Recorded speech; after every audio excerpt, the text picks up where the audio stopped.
Hey everybody, this is Virtual Delta Middle School Week 3, and this is your ELA 7 virtual edition for Monday, April 6th. So things are going to look a little bit different this week. We do have a 4-day week because Friday is Good Friday. So there isn't any expectation for assignments to be completed there. But here's the deal. So this is one of 2 major video lessons for this week. So there won't be one for every single day like there has been. The plan is that we will have everything you need for the entire week uploaded in one module. And you'll be able to get started on that right away. Basically, there are 4 major things that you'll be turning in this week, and I'll go through those in a few minutes. The other thing that has changed, and you've probably noticed it already, is my Canvas homepage has changed. So we've got a little graphic going on at the top, looks pretty cool. And then there are 4 icons right underneath that graphic, and those take you to the 4 major sites that we're using. So first of all, one of them takes you to modules, which technically there's already a button for that on the page, but there's another one, a fancier one, that you can use at this time. Then there's one for Reading Plus. You'll recognize it because it has the Reading Plus colors in it. Then there's one for YouTube, so it'll take you to my YouTube channel where you'll be able to see all of the lesson videos. You'll be able to see the benefits of being an octopus and anything else that I add, which there probably will be some additions for this week. So go ahead and check that out. And then the final icon is for Zoom. So that'll take you directly to my Zoom page. It's the same link that if you've been following the link that's there every day, it's that same link. If you haven't been using that link, you can use that link. And then under my office hours, which is directly under the icons, you'll find the password that you need to get into my Zoom classes. So that's what's new this week. Check it out. It's pretty awesome looking, if I do say so myself. And I can, because I didn't do it. I'm not gonna lie to you, Mr. Dixon did it for me. He's pretty awesome that way. All right, so let's get going on what our tasks are for this week. First of all, we're doing vocabulary list 21 this week. So that means that you've got concept circles due today and you've got a story due tomorrow. We're also going to be working on a PSA, and that is short for public service announcement.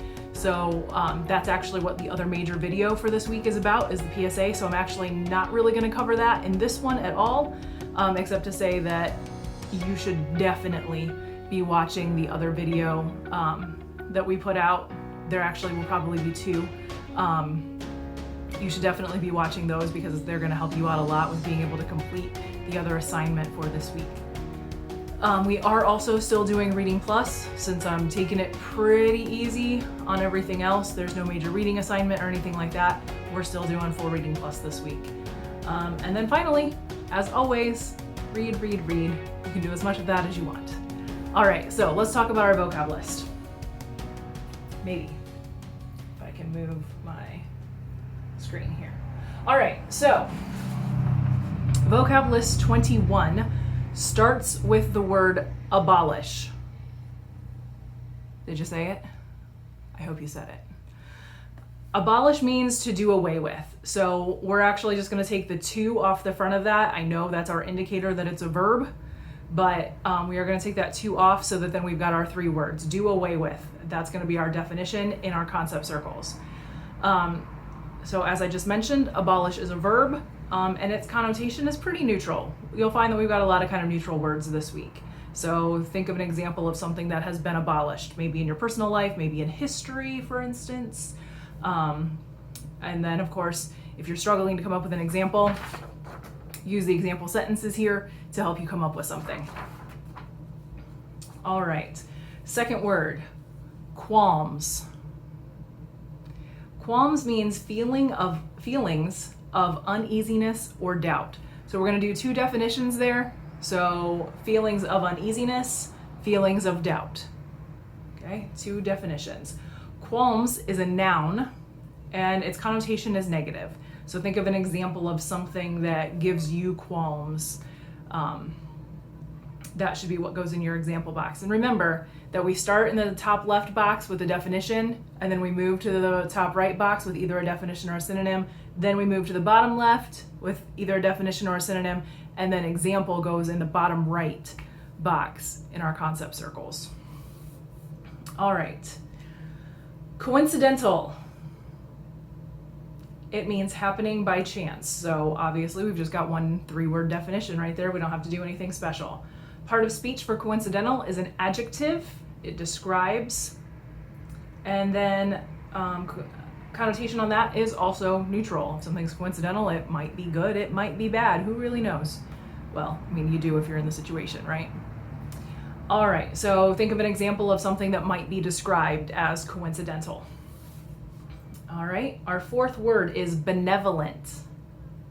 Benevolent means kind. So that's pretty clear, one word definition. The word benevolent is an adjective, and its connotation is obviously positive. So think of an example of maybe someone you know who is benevolent. Maybe it's a famous person, maybe it's someone you know personally. All right, next we've got futile, also sometimes pronounced futile. Either way is okay. People will know what you're talking about. So the definition is useless or in vain. So 2 definitions there, useless, in vain. So I don't want to see that all stuffed in one box. You should be using 2 boxes for that, okay? Part of speech for futile is adjective, and the connotation there is negative. All right, so think of an example of something that is futile or futile. And again, use these examples here. They might be helpful to you if you're having trouble coming up with an example. All right, we're almost halfway there. Ready? Ludicrous. Ludicrous means laughable or absurd.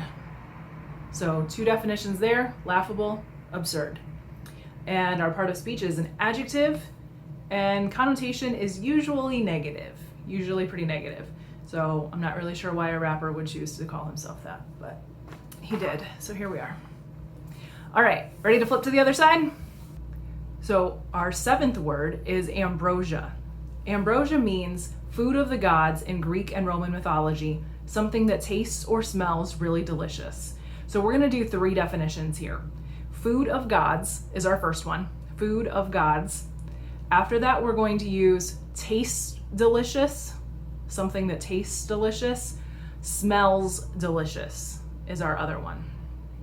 Okay, so that word ambrosia is a noun, right? The food of the gods, something that tastes or smells delicious, it's a noun. Okay, so our connotation there is positive. Obviously, if it's tasting and smelling delicious and it's good enough for the gods, then it's probably pretty awesome.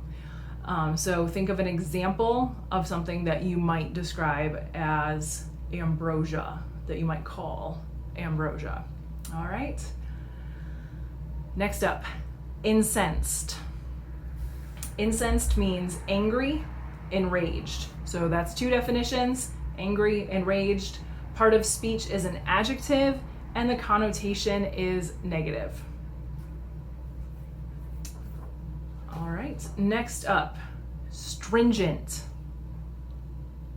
Stringent means severe or strict. So severe, strict. Those are our 2 parts of speech. The connotation is negative, and the part of speech on that is adjective. It describes. Okay, so think of an example of a rule that you believe is stringent, or maybe you know a person who is very strict and you might describe their activities as stringent, okay? Next up, we have coalition. A coalition is a union, group, or alliance. I count 3 definitions right there. Union, group, alliance are our 3 different definitions. Our part of speech is a noun, a union, right? It's a noun, and then that connotation is neutral.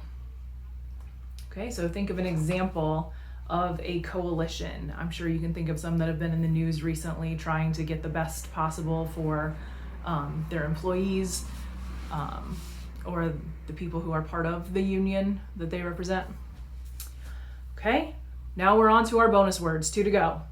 Vicariously. Vicariously means through someone else, as in experiencing something by imagined participation in someone else's experience. That is a long definition. We're going to break it down into 2. Let me double check. Yep. Through someone else.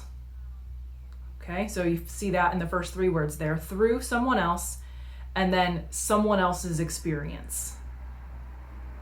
Those are going to be our 2 definitions. Okay, so vicariously has that ly ending, which tells us that it's probably an adverb, and that is true. That is true. Okay, so most often we use the word vicariously after the word living. So you might say that someone is living vicariously through, say, their children, maybe. Maybe somebody sends their children off, a child off to study abroad while they're in college, and then they kind of live vicariously through their child's experiences, if that kind of makes sense. So they see all the pictures, hear all the stories, and it's kind of like, in a way, they're going themselves and doing those things themselves, and so they're living vicariously through their child's experiences, if that kind of makes sense. So think of an example that you can go along with that, that you can use to go along with that. And then these example sentences might be helpful too if you're not sure what to do there. The connotation of vicariously is neutral, because that could be a positive thing, it could be a negative thing. All right, last word, ruminate. Ruminate means to think about or meditate on. So our 2 definitions there are going to be to think about, to meditate on. Don't forget the 2, because it's going to help you to remember that ruminate is a verb. It is a verb, and the connotation on this one is also neutral. So think about an example of something that you might ruminate on, that you might think or meditate on. All right, so those are our 12 words. So concept circles are due today, so make sure you download that concept circle template, fill in your responses, save and submit through Canvas. Then you have your vocab story that's going to be due Tuesday by midnight. So make sure that you read the story carefully, looking for context clues. I don't think we've all been doing that. Okay, so make sure we're reading carefully and looking for context clues in the story. Remember that spelling counts.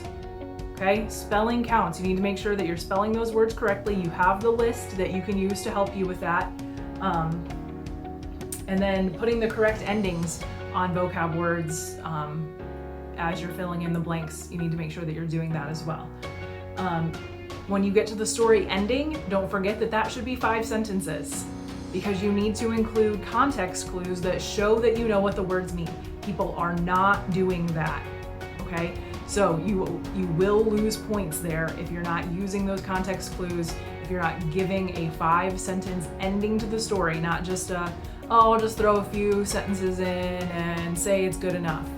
That's not good enough. Make sure that you've put an ending on that story that makes sense with the rest of the story, okay?